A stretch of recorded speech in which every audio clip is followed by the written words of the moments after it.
ನೀವು ಏನು ಕೆಲಸ ಮಾಡ್ಕೊಂಡಿರೋದು? ನಂದು ಉದ್ಯೋಗ ಆಟೋ ಡ್ರೈವರ್. ನಾನು ಇಲ್ಲಿ ಇದ್ದೇನೆ.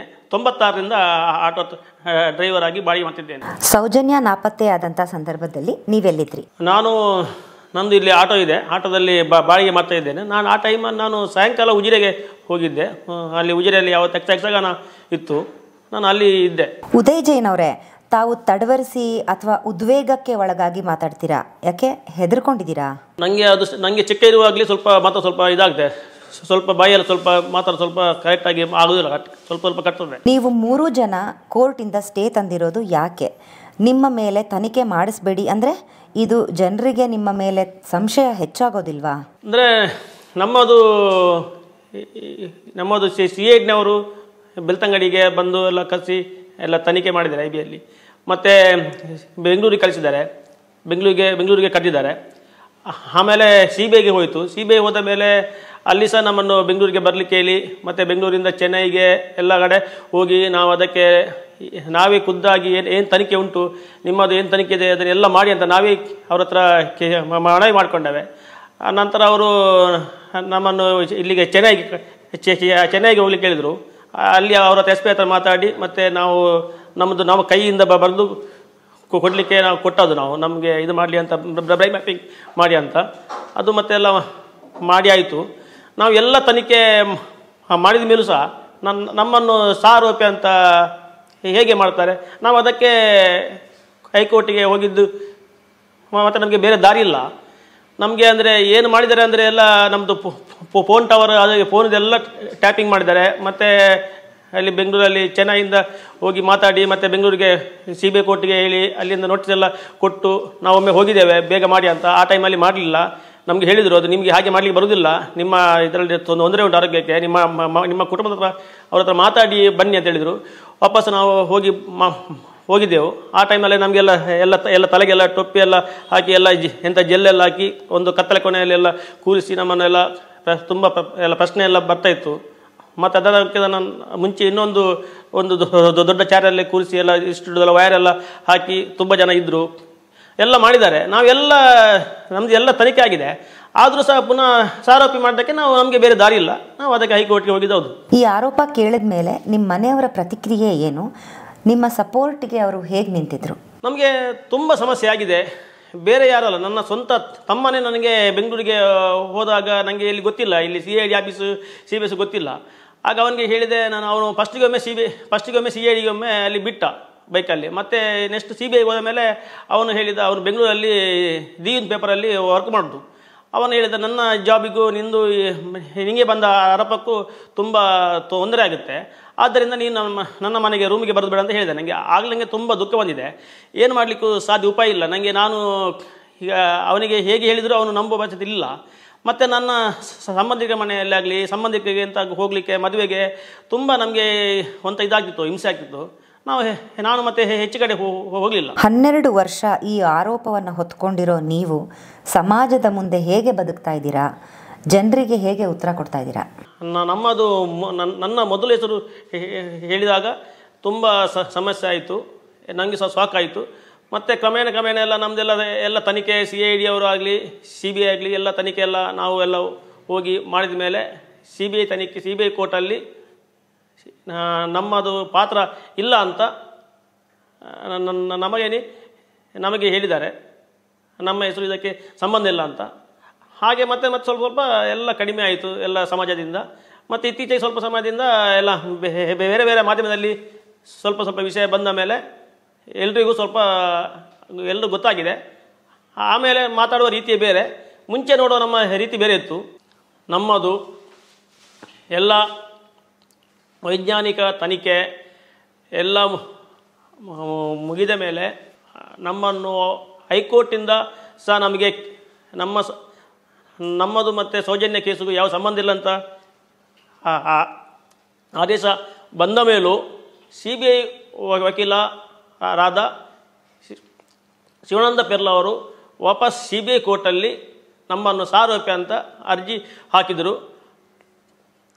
ಅದನ್ನು ಸಹ CBI ಕೋರ್ಟ್ನಲ್ಲಿ ನಮಗೂ ಸೌಜನ್ಯ ಕೇಸಿಗೂ ಯಾವುದೇ ಸಂಬಂಧ ಇಲ್ಲ ಅಂತ ಆದೇಶ ನೀಡಿದ ನಂತರ ನಮಗೆ ಹಾಗೂ ನನಗೆ ಸ್ವಲ್ಪ ನನಗೆ ಸಮಾಧಾನ ಆಯಿತು. ನಿಮ್ಮ 3 ಜನರನ್ನೇ ನೇರವಾಗಿ ಆರೋಪ ಮಾಡ್ತಿರೋದಕ್ಕೆ ಕಾರಣ ಸಮುದಾಯನ ಅಥವಾ ವೈಯಕ್ತಿಕ ದ್ವೇಷ ಏನಾದರೂ ಇದೆಯಾ? ಅಂದರೆ ಅವರದು ಇದು ಸೌಜನ್ಯ ಸತ್ತು 1 ವರ್ಷದ ನಂತರ ಅವರ ಕೂತ್ಕೊಂಡು ಅವರು ಎಲ್ಲ ಆಲೋಚನೆ ಮಾಡಿ ಪ್ಲ್ಯಾನ್ ಮಾಡಿದ್ದಾರೆ. ಅಂದ ಅವರಿಗೆ ಅವರ ಉದ್ದೇಶವೇ ನಮ್ಮ